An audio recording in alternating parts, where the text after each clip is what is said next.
Hey guys, what's up and welcome back to my channel. So today we're going to be talking about a bit of a weird situation. I don't think I've seen anything quite like this before. We've discussed a lot about the content that YouTube allows on the platform. We've discussed it in terms of Instagram and Twitter as well.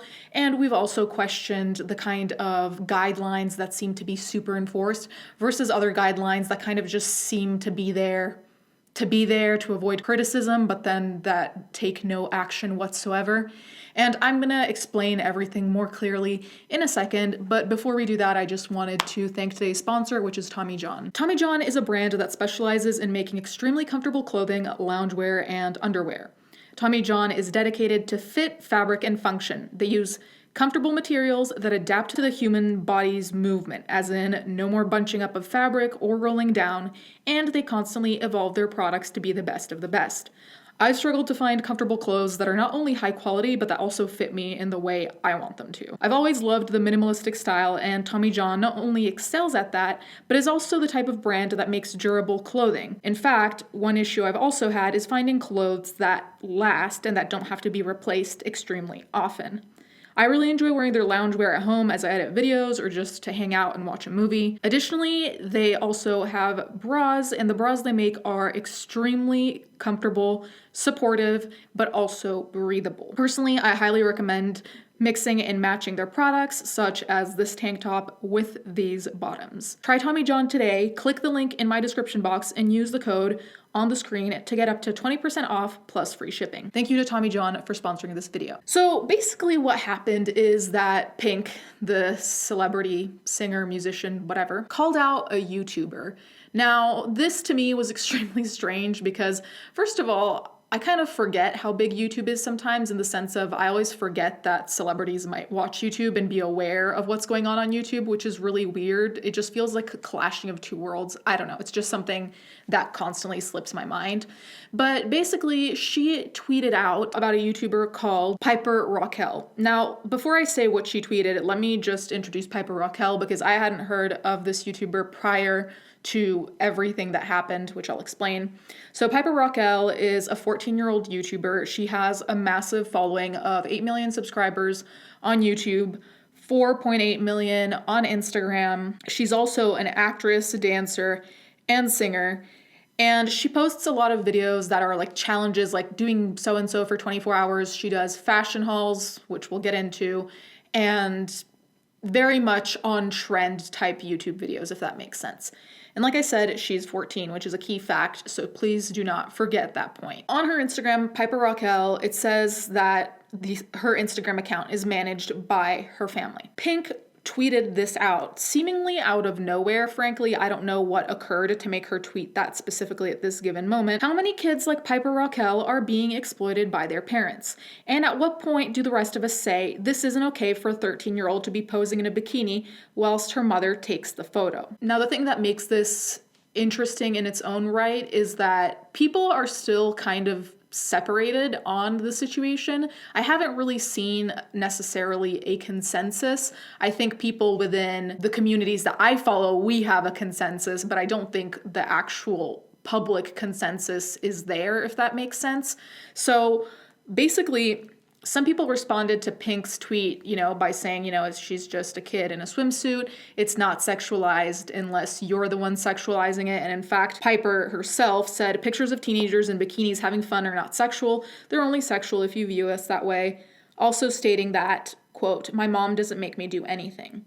So there was a divide in opinion of what was appropriate versus not. And Pink basically, I think, got the ball rolling again on this topic because as far as I've seen, it's not the first time that the level of appropriateness of Piper Rockelle's internet presence has been discussed. Now, let me be clear. You guys know I don't support sending harassment to anyone, but especially not a minor. Here, if there's anyone that we're gonna blame, which I'm not going to decide who we're blaming, I'm just gonna talk about it and you guys can make up your own minds. We're talking about a 14-year-old here. So if there's anyone to blame, it's the parents, the family, management, all of those people who are adults and know how things work, okay?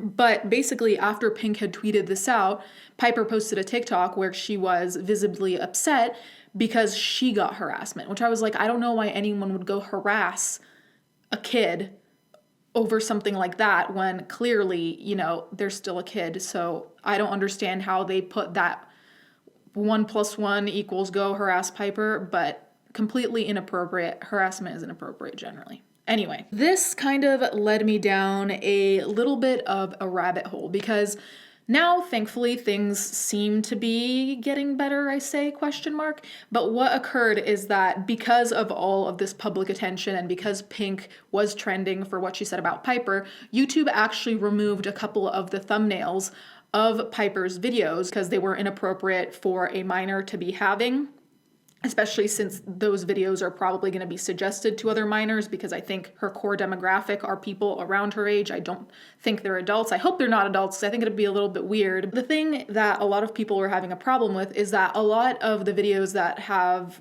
the most amount of views are her trying on swimsuits from Fashion Nova. She has a lot of Fashion Nova videos, trying outfits from Fashion Nova. And we know that Fashion Nova, not all of their clothing is revealing. That's not what I'm saying. But Fashion Nova is a certain type of brand that does have a lot of revealing clothing that many would deem not necessarily appropriate for 14-year-olds to be wearing. Like I said, not everything.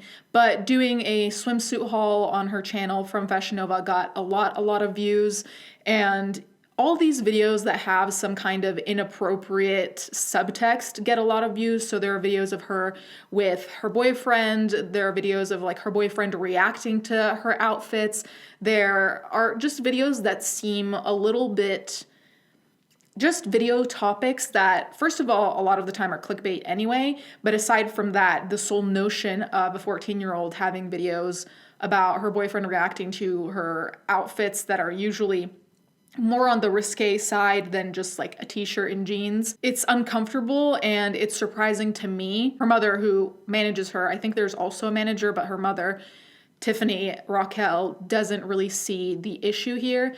And even on Instagram, people have started to take issue. There are a few risque pictures here and there, and it's not about a 13-year-old, 14-year-old wearing a bikini because there's nothing, I think, inherently sexual about that. That being said, the way in which you pose in a picture, like the whole context around it is what might make something seem inappropriate for a 14-year-old. So it's also like it goes from picture to picture. It's not just like this black and white, no, 14-year-olds can never wear bikinis, or it's always okay and it's never weird, or it's never, gonna attract the wrong type of attention from like creepy older people that, potentially are pedophiles. I think there's also that discussion to be had, that it's not a black and white topic. And aside from that, there's the topic obviously of exploitation, because that's what Pink brought up in the first place. And I think it's a difficult thing to establish, mainly because we don't know what's going on behind the scenes. Now, you guys know I'm not really in favor of minors being on YouTube in the sense of like they're making all this money and have all these responsibilities and have all these eyes of the public on them, because I think that it's bad for their mental health and I think it's potentially dangerous. So you guys know how I feel about this. I personally don't think this type of content is appropriate. I also think there's a potential that Piper really enjoys doing this and her mother is just kind of like allowing her to do it. But since we're not seeing what's going on behind closed doors, I don't know. I don't really trust YouTube parents simply because of how many parents we've seen completely drop the ball, like with Danielle Cohn, where her mother was forcing her to take pictures, do brand deals and stuff like that. And I think that slowly, even if it starts off as something completely pure, I think slowly, as soon as people get accustomed to a certain type of lifestyle, and by people I mean the parents, they start relying on their kid. And then so if the kid doesn't want to work one day, it's not like, oh, it doesn't matter because this was just for fun, we're not relying on you. It becomes like the kid is carrying the burden of like taking care of the family, and therefore they can't just take a month off YouTube. They can't just drop a brand deal. That's why I think it's inappropriate, because I feel like almost no matter what, it will escalate to the point where it becomes toxic and where the kid is taking on responsibilities that kids should not be having. And aside from that, like I said, mentally, it's going to take a toll, because even with the Pink thing, Piper was really upset because she was getting harassed, which is normal. Anyone would be upset getting harassed, but it's like, should a 14-year-old be dealing with this in the first place at all? Should they be in the public eye in this type of way where it can really entirely color everything they do, think, feel, because all of this is being kind of just thrown at them.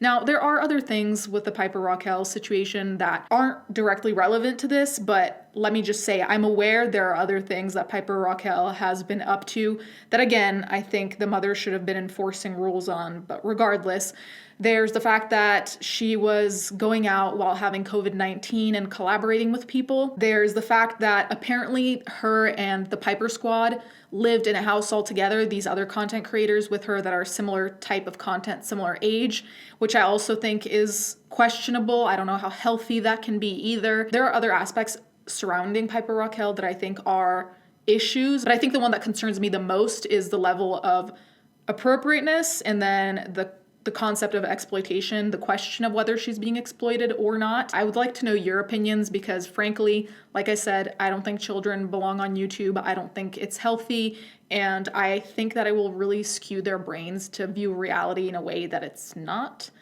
Anyways, you guys can let me know what you think in the comments down below. Thank you guys so much for watching. Thank you to my patrons as always, and I'll catch you guys next time.